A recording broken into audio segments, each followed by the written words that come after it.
भगवान की जय। श्रीमद् वाल्मीकि रामायण चतुर्थ सर्ग। हनुमान जी का लंकापुरी एवं रावण के अंतःपुर में प्रवेश।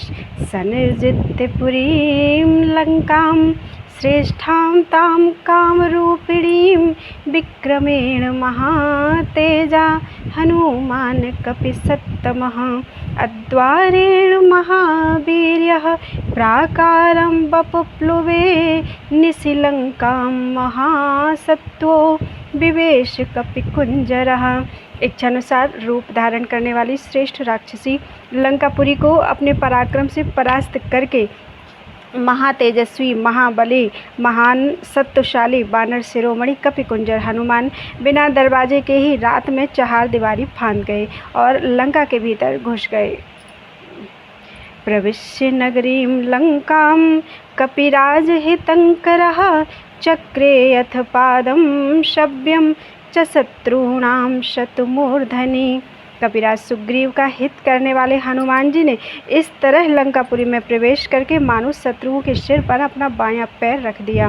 प्रविष्टः सत्व संपन्नो निशायां मारुतात्मजः स महापथमास्थाय मुक्तपुष्पविराजितं ततस्तु तां पुरीं लंकां रम्यामभिययौ कपिः। सत्वगुण से संपन्न पवन पुत्र हनुमान उस रात में परकोटे के भीतर प्रवेश करके बिखेरे गए फूलों से सुशोभित राजमार्ग का आश्रय लेकर उस रमणीय लंकापुरी की ओर चले।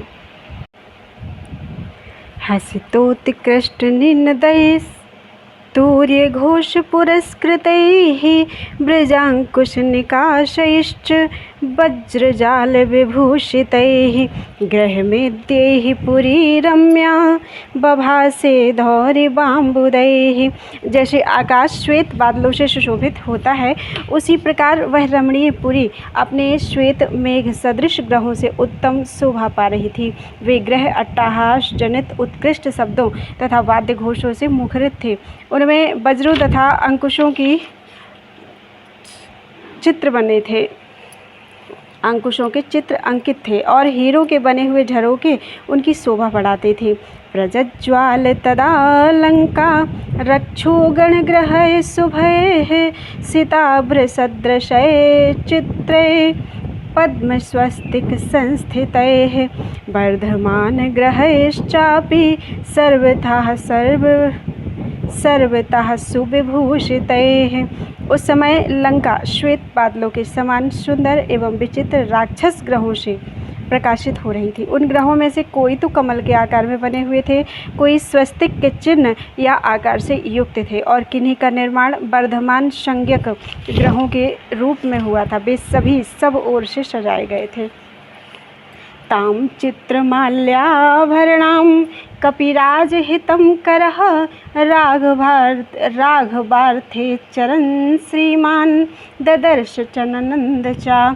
वानरराज सुग्रीव का हित करने वाले श्री हनुमान जी श्री रघुनाथ जी की कार्य सिद्धि के लिए विचित्र पुष्पमय आभरणों से अलंकृत लंका में विचरने लगे। उन्होंने उस पुरी को अच्छी तरह देखा और देखकर प्रसन्नता का अनुभव किया। भवनाद भवनम गच्छन् ददर्श कपिकुंजरः विविधाकृति रूपाणि भवनानि ततस्ततः सुश्राव रुचिरं गीतं त्रिस्थान स्वरभूषितम्। उन कपिश्रेष्ठ ने जहाँ तहाँ एक घर से दूसरे घर पर जाते हुए विविध आकार प्रकार के भवन देखे तथा हृदय, कंठ और मूर्धा इन तीन स्थानों से निकलने वाले मंद, मध्यम और उच्च स्वर से विभूषित मनोहर गीत सुने।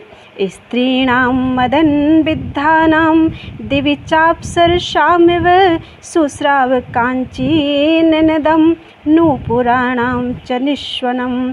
उन्होंने स्वर्गीय अप्सराओं के समान सुंदरी तथा काम वेदना से पीड़ित कामिनियों की करधनी और पायजेबों की झनकार सुनी। सोपान निनदाश्चापि भवनेषु महात्मनाम् आस्फोटिता निनादाश्च छेडितांश्च ततस्ततः।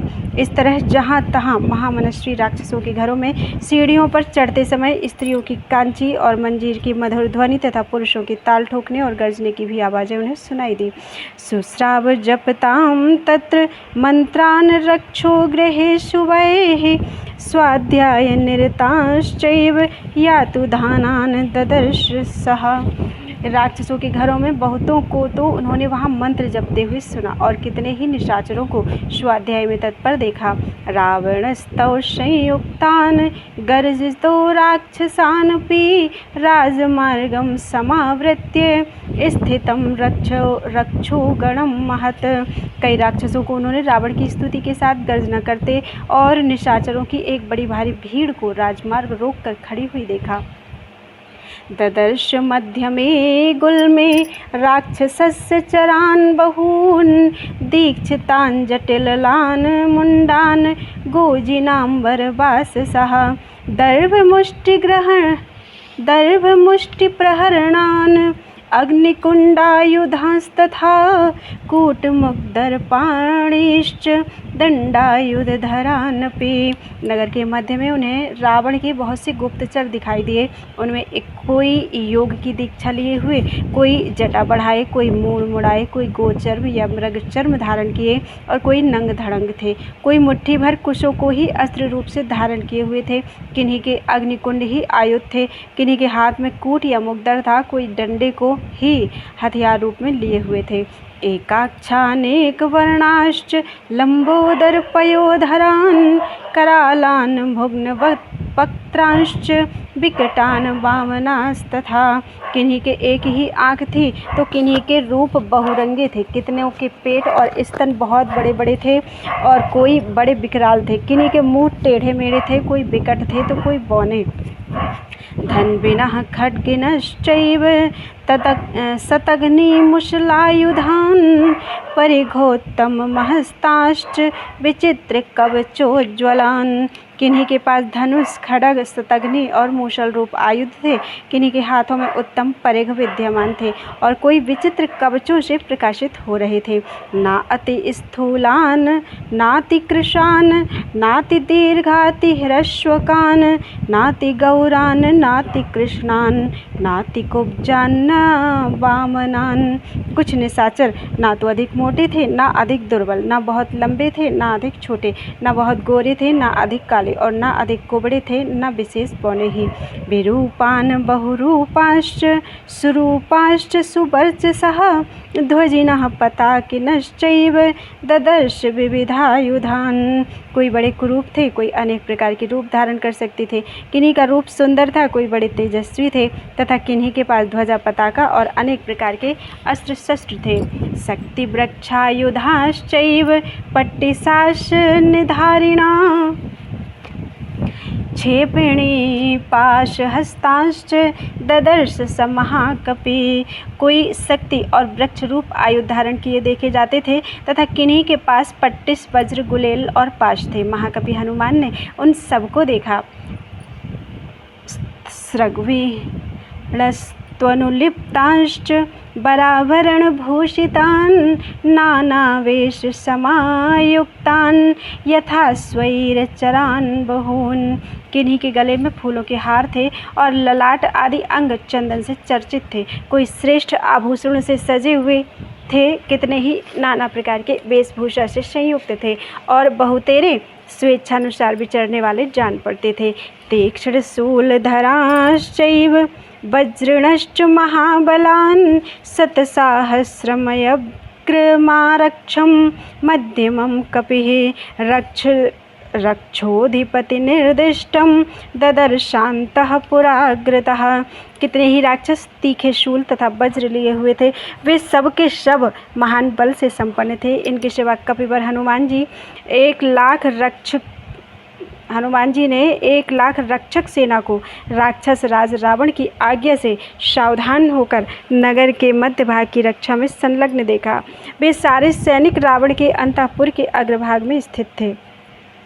सतदा तद्ग्रहं दृष्ट्वा महाहाटकतोरणं राक्षसेन्द्रस्य विख्यातं मद्रिमूर्ध्नि प्रतिष्ठितं पुण्डरीकावतंसाभिः परिखाभिः समावृतं प्राकारावृतमत्यन्तं ददर्श स महाकपिः त्रिविष्टपनिभं दिव्यं दिव्यनाद विनादितं। रक्षक सेना के लिए जो विशाल भवन बना था उसका फाटक बहुमूल्य सुवर्ण द्वारा निर्मित हुआ था। उस आरक्षा भवन को देखकर महाकवि हनुमान जी ने राक्षस राज रावण के सुप्रसिद्ध राजमहल पर दृष्टिपात किया, जो त्रिकूट पर्वत के एक शिखर पर प्रतिष्ठित था। वह सब ओर से श्वेत कमलों द्वारा अलंकृत खाइयों से घिरा हुआ था। उसके चारों ओर बहुत ऊंचा परकोटा था जिसने उस राजभवन को घेर रखा था। वह दिव्य भवन स्वर्गलोक के समान मनोहर था और वहाँ संगीत आदि के दिव्य शब्द गूंज रहे थे। बाजिह्रेसित संघुष्टं नादितं भूषणैस्तथा रथैर्यानैर्विमानैश्च तथा है गजैः सुवैः वारणैश्च चतुर्दन्तैः श्वेताभ्रनिचयोपमैः भूषितैरुचिरद्वारं मतैश्च मृगपक्षिभिः। घोड़ों की हिनहिनाहट की आवाज़ भी वहाँ सब ओर फैली हुई थी। आभूषणों की रुनझुन भी कानों में पड़ती रहती थी। नाना प्रकार के रथ, पालकी आदि सवारी विमान, सुंदर हाथी, घोड़े, श्वेत बादलों की घटा के समान दिखाई देने वाले 4 दांतों से युक्त सजे सजाए मत वाले हाथी तथा मदमत्त पशु पक्षियों के संचरण से उस राजमहल का द्वार बड़ा सुंदर दिखाई देता था। रक्षितं सुमहावीर्यैर्यातुधानैः सहस्रशः राक्षसाधिपतेर्गुप्तम् आविवेश गृहं कपिः। सहस्रों महापराक्रमी निशाचर राक्षस राज के उस महल की रक्षा करते थे। उस गुप्त भवन में भी कपिवर हनुमान जी जा पहुँचे। सहेम जाम्बूनद चक्रबालं महार्ह मुक्ता मणिभूषितान्तं परार्घ्य काला गुरुचंदनार्हे सरावणान्तः पुरमाविशेष। तदनंतर जिसके चारों ओर सुवर्ण एवं जांबूनद का परकोटा था, जिसका ऊपरी भाग अत्यंत बहुमूल्य मोती और मणियों से विभूषित था तथा अत्यंत उत्तम काले अगुर एवं चंदन से जिसकी अर्चना की जाती थी, रावण के उस अंतःपुर में हनुमान जी ने प्रवेश किया। इत्यार्षे श्रीमद् रामायणे वाल्मीकिये आदिकाव्ये सुंदरकांडे चतुर्थः सर्गः। इस प्रकार श्री वाल्मीकि निर्मित आर्ष रामायण आदिकाव्य के सुंदरकांड में चौथा सर्ग पूरा हुआ। बोलो वृंदावन बिहारी लाल की जय। पंचमः सर्गः। हनुमान जी का रावण के अंतःपुर में घर घर में सीता को ढूंढना और उन्हें न देखकर दुखी होना।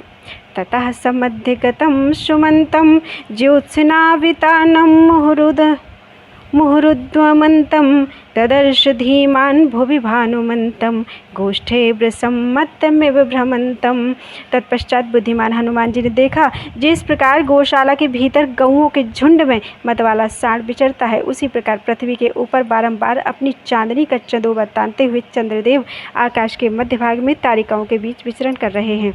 लोकस्य पापानि विनाशयन्तं महोदधिं चापि समेधयन्तं भूतानि सर्वाणि विराजयन्तं ददर्श सीतां सुमथाभियान्तं।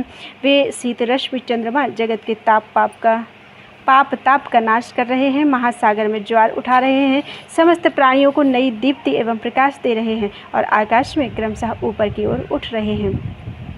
या भाति लक्ष्मी भुवि मंदरस्था यथा प्रदोषे सुच्चा सागरस्था तथैव तोये सुच्चा पुष्करस्था रराज सा चारुण्य साकरस्था। भूतल पर मंदराचल में संध्या के समय महासागर में और जल के भीतर कमलों में जो लक्ष्मी जिस प्रकार सुशोभित होती हैं, वे ही उसी प्रकार मनोहर चंद्रमा में शोभा पा रही थी।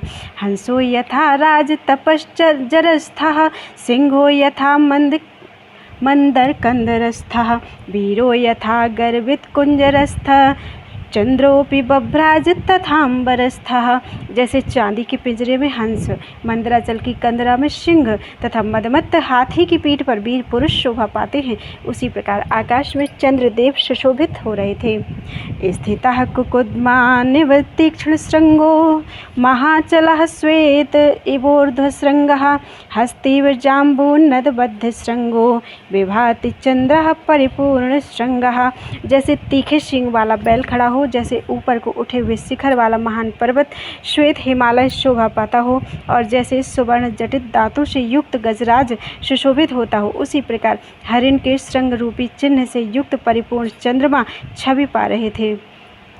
विनष्ट सीताम्बुतुषार पंको महाग्रहग्राह विनष्ट पंकः प्रकाश लक्ष्याश्रय निर्मलांको रराज चंद्रो भगवान शशांकः, जिनका शीतल जल और हिमरूपी पंख से संसर्ग का दोष नष्ट हो गया हो, अर्थात जो इनके संसर्ग से बहुत दूर है, सूर्य किरणों को ग्रहण करने के कारण जिन्होंने अपने अंधकार रूपी पंख को भी नष्ट कर दिया है, तथा प्रकाश रूप लक्ष्मी का आश्रय स्थान होने के कारण जिनकी कालिमा भी निर्मल प्रतीत होती है, वे भगवान शशलांछन चंद्रदेव आकाश में प्रकाशित हो रहे थे।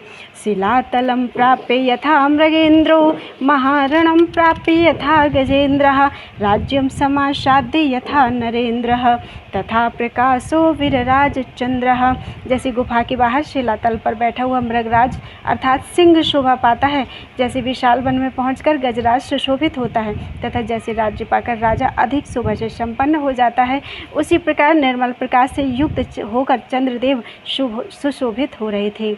प्रकाश चंद्रोदय नष्ट दोषः प्रवृद्ध रक्षः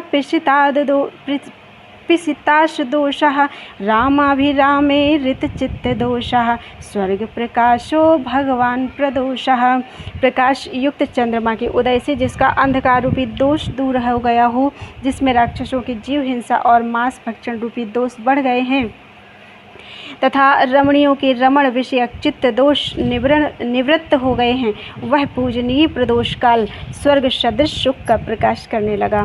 तंत्री स्वराः कर्ण सुखा प्रवृत्ताः स्वपन्ति नार्यः पतिभिः सुवृत्ताः नक्तं चराश्चापि तथा प्रवृत्ता विहर्तुमत्यद्भुत रौद्रवृत्ताः, वीणा के श्रवण सुखद शब्द झंकृत हो रहे थे, सदाचारणी स्त्रियां पतियों के साथ सो रही थीं तथा अत्यंत अद्भुत और भयंकर शील स्वभाव वाले निशाचर निशीथ काल में विहार कर रहे थे। मत्त प्रमत्तानि समाकुलानि रथास्व भद्रासन संकुलानि वीरश्रिया चापि समाकुलानि ददर्श धीमान सकपिः कुलानि, बुद्धिमान बानर हनुमान से वहाँ बहुत से घर देखे, हनुमान ने वहाँ बहुत से घर देखे, किन्हीं में ऐश्वर्य मद से मत्त निशाचर निवास करते थे, किन्हीं में मदिरापान से मत वाले राक्षस भरे हुए थे, कितने ही घर रथ घोड़े आदि वाहनों और भद्रासनों से संपन्न थे, तथा कितने ही वीर लक्ष्मी से व्याप्त दिखाई देते थे। वे सभी ग्रह एक दूसरे से मिले हुए थे। परस्परं चाधिकमाक्षिपन्ति भुजाश्च पीनानधिविक्षिपन्ति मत्त प्रलापानधिविक्षिपन्ति मत्तानि चान्योन्यमधिक्षिपन्ति, राक्षस लोग आपस में एक दूसरे पर अधिक आक्षेप करते थे, अपनी मोटी मोटी भुजाओं को भी हिलाते और चलाते थे, मत वालों की सी बहकी बहकी बातें करते थे और मदिरा से उन्मत्त होकर परस्पर कटु वचन बोलते थे। रक्षांसि बक्षांसि च विक्षिपन्ति गात्राणि कांतासु च विक्षिपन्ति रूपाणि चित्राणि च विक्षिपन्ति दृढ़ानि चापानि च विक्षिपन्ति। इतना ही नहीं, वे मत वाले राक्षस अपनी छाती भी पीटते थे, अपने हाथ आदि अंगों को अपनी प्यारी पत्नियों पर रख देते थे, सुंदर रूप वाले चित्रों का निर्माण करते थे और अपने सुदृढ़ धनुषों को कान तक खींचा करते थे। ददर्श कांताश्च समालभन्त्य स्थिता परास्तत्र पुनः स्वपन्त्यः स्वरूपवक्त्राश्च तथा हसन्त्यः क्रुद्धा पराश्चापि विनिश्वसन्त्यः। हनुमान जी ने यह भी देखा कि नायिकाएं अपने अंगों में चंदन आदि का अनुलेपन कर रही हैं, दूसरी वही सोती हैं, तीसरी सुंदर रूप और मनोहर मुख वाली ललनाएं हंसती हैं तथा अन्य वनिताएं प्रणय कलह से कुपित हो लंबी सांसें खींच रही हैं। महागजैश्चापि तथा नदद्भिः सुपूजितैश्चापि तथा सुषद्भिः रराजवीरैश्च विनिश्वसद्भिः हृदा भुजंगैरिव निःश्वसद्भिः। चिंगाड़ते हुए महान गजराजों, अत्यंत सम्मानित श्रेष्ठ सभासदों तथा लंबी सांसें छोड़ने वाले वीरों के कारण वह लंकापुरी फुफकारते हुए सर्पों से युक्त सरोवरों के समान शोभा पा रही थी। बुद्धि प्रधानान रुचिराभिधानान सश्रद्धानांज गतः प्रधानान नानाविधानान रुचिराभिधानान ददर्श तस्याम पुरे यातु धानान। हनुमान जी ने उस पुरी में बहुत से उत्कृष्ट बुद्धि वाले, सुंदर बोलने वाले, सम्यक श्रद्धा रखने वाले, अनेक प्रकार के रूप रंग वाले और मनोहर नाम धारण करने वाले विश्वविख्यात राक्षस देखे। ननंद दृष्ट्वा सचतान स्वरूपान नाना गुणानात्म गुणानुरूपान विद्योतमानान सचतान स्वरूपान ददर्श कांचिश्च पुनर्विरूपान। वे सुंदर रूप वाले, नाना प्रकार के गुणों से संपन्न, अपने गुणों के अनुरूप व्यवहार करने वाले और तेजस्वी थे। उन्हें देखकर हनुमान जी बड़े प्रसन्न हुए। उन्होंने बहुतेरे राक्षसों को सुंदर रूप से संपन्न देखा और कोई कोई उन्हें बड़े कुरूप दिखाई दिए। ततो बराहौ सुविसिद्ध भावा स्तेषां स्त्रियस्तत्र महानुभावाः प्रियेषु पानेषु च सत्तभावा ददर्श तारा एव सुस्वभावा। तदनंतर वहाँ उन्होंने सुंदर वस्त्राभूषण धारण करने के योग्य सुंदरी राक्षस रमणियों को देखा, जिनका भाव अत्यंत विशुद्ध था। वे बड़ी प्रभावशालिनी थीं। उनका मन प्रियतम में तथा मधुपान में आसक्त था। वे तारिकाओं की भांति कांतिमती और सुंदर स्वभाव वाली थी।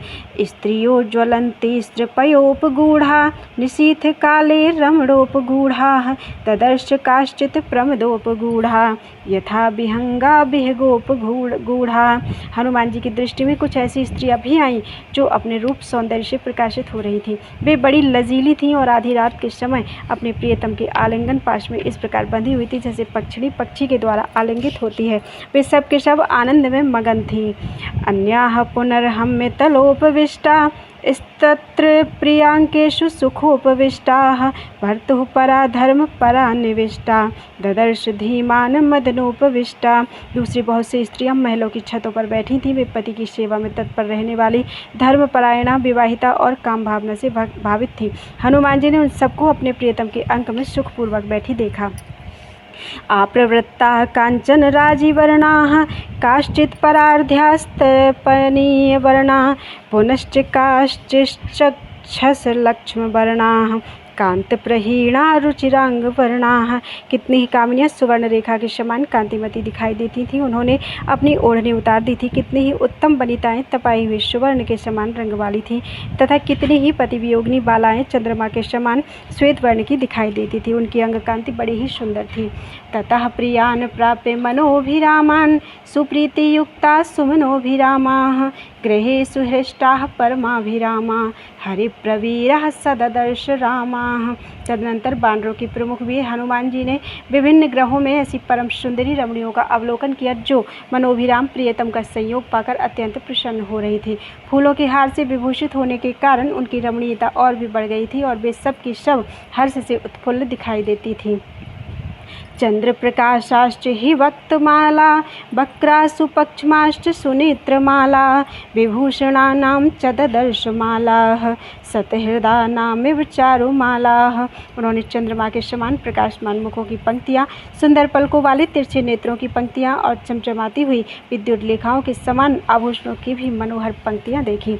न त्वेव सीतां परमाभिजातां पथि स्थिते राजकुले प्रजातां लतां प्रफुल्लामिव साधु जातां ददर्श तन्वीं मनसाभिजातां। किंतु जो परमात्मा की मानसिक संकल्प से धर्म मार्ग पर स्थिर रहने वाली राजकुल में प्रकट हुई थी, जिनका प्रादुर्भाव परम ऐश्वर्य की प्रीति कराने वाला है, जो परम सुंदर रूप में उत्पन्न हुई थी, प्रफुल्ल लता के समान शोभा पाती थी, उन कृशांगी सीता को उन्होंने वहाँ कहीं नहीं देखा था।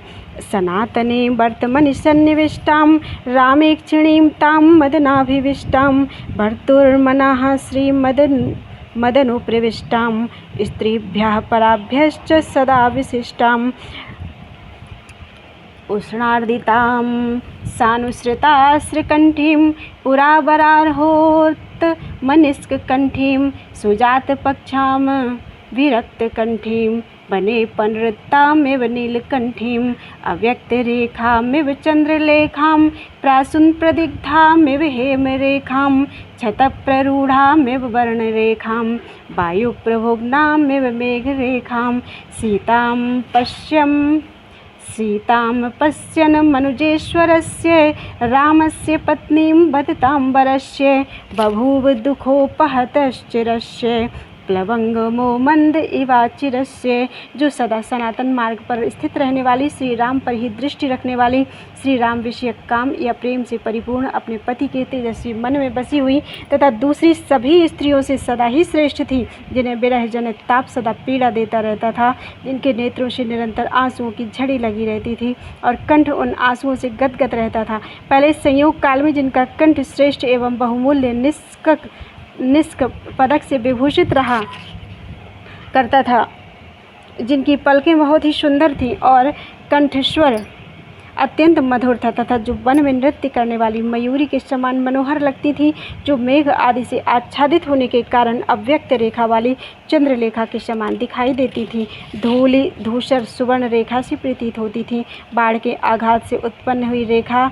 सी जान पड़ती थी तथा वायु के द्वारा उड़ाई जाती हुई बादलों की रेखा सी दृष्टिगोचर होती थी। वक्ताओं में श्रेष्ठ नरेश्वर श्री रामचंद्र जी की पत्नी उन सीता जी को बहुत देर तक ढूंढने पर भी जब हनुमान जी ना देख सके, तब वे तत्क्षण अत्यंत दुखी और शिथिल हो गए।